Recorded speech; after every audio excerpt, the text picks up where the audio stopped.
Winter Palace, St. Petersburg, May 6, 1917. The typewriter's clatter echoes in the hollowed-out throne room, its throne gone, wallpaper torn like the fallen czar's regime. Anna, once a maid of honor to the Empress, sits trembling, dragged from prison to face an interrogator. His cigarette smoke curls like a specter as he leans forward. Tell me about the Tsar and Serena. They're mystics. Tell me about Rasputin. This is the story of Grigori Rasputin, a peasant-turned-prophet whose piercing eyes bewitch Russia's royal court. A man blamed for an empire's collapse, his name conjures dark magic and scandal. But the truth is wilder, a tale of faith, desperation, and a nation on the brink. In the frozen Siberian village of Pokrovskoye, January 1869, Grigori Rasputin was born into hardship. A peasant, illiterate, prone to drunken brawls and petty theft, he married at 18 and was a father of 3 by 28, living in his father's house. An ordinary man, destined for obscurity. Then something changed. Perhaps a vision of the weeping Virgin Mary, or a restless soul seeking meaning.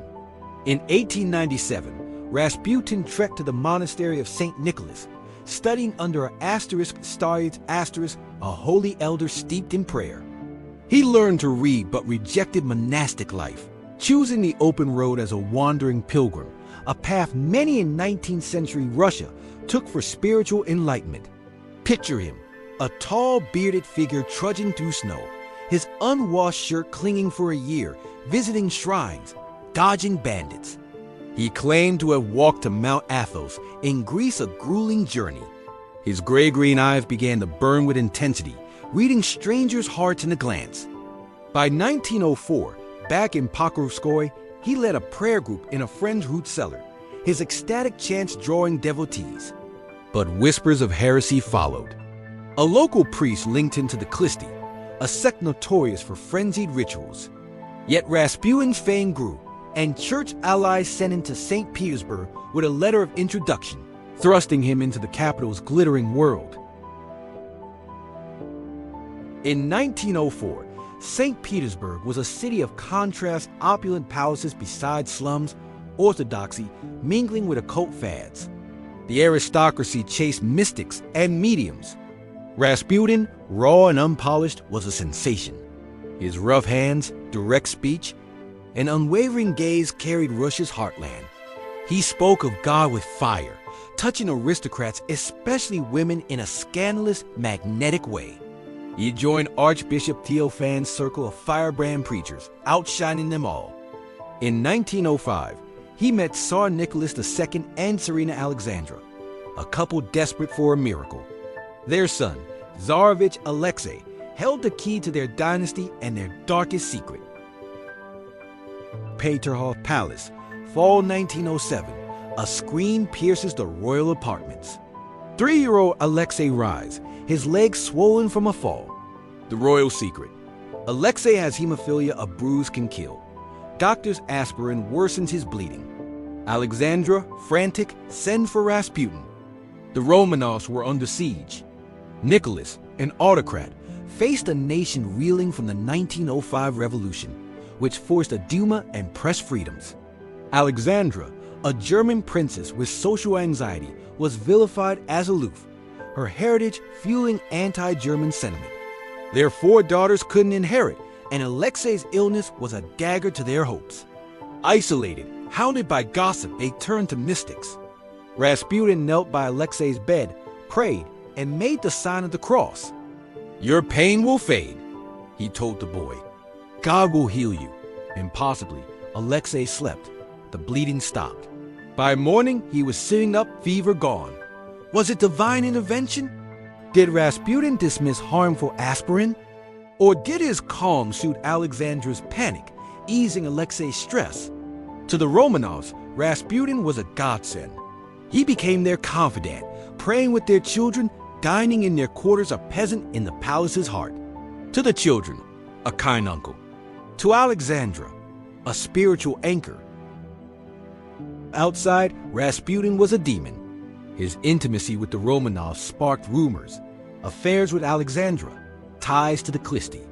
The free press feasted, painting him as a lecherous sorcerer.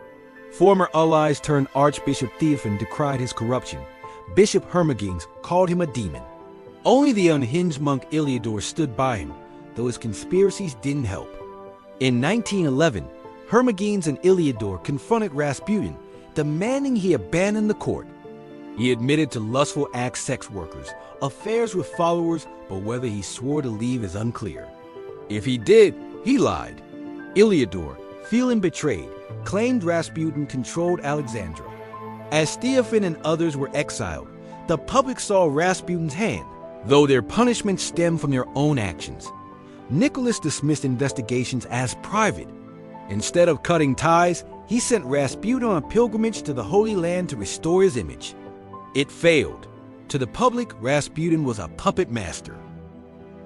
By 1912, Rasputin was a national obsession. Secret police, codenaming him the Dark One, tailed him, documenting bathhouse visits and liaisons. Reporters stalked his family. The Duma debated his influence, clashing with Nicholas's autocratic instincts. Revolutionaries used him to smear the monarchy. Monarchists hoped his exile would save it. In 1912, Alexei suffered a near-fatal hemorrhage. As he received last rites, Alexandra begged Rasputin's help. His telegram, "God has seen your tears. The little one will not die," preceded Alexei's recovery. To the Romanovs, he was indispensable. To the public, ignorant of Alexei's condition, his presence was sinister. Rasputin's anti-war stance during the Balkan Wars and World War I fueled outrage. He warned war would ruin Russia, but Nicholas ignored him, plunging the nation into conflict. In 1914, Rasputin survived an assassination attempt in Pokrovskoye. A veiled woman, possibly Iliador's follower, stabbed him. His recovery was hailed as supernatural, deepening his myth. As war raged, Rasputin's behavior grew: reckless drinking, lavish parties, open visits to sex workers. His influence over Alexandra grew, advising on government appointments, sometimes for good, other times to settle scores. Accusations of being a German spy, tied to his peace advocacy and Alexandra's heritage, intensified his unpopularity. Yusupov Palace, December 29, 1916. A gramophone plays Yankee Doodle in Prince Felix Yusupov's candlelit basement. Rasputin, lured by a housewarming, sips tea and eats cakes, unaware they're laced with cyanide, or so Yusupov claimed.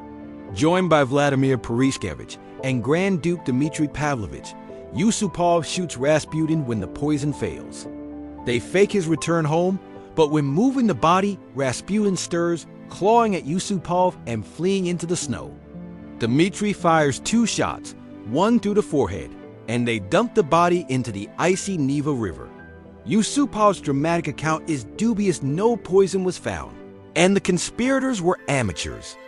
Alexandra demanded their execution, but Nicholas exiled them. When Rasputin's body was recovered, some treated the river water as wholly a final testament to his mystique. 2 months later, in February 1917, riots erupted over food shortages. By March, Nicholas abdicated, and by October, the Bolsheviks seized power.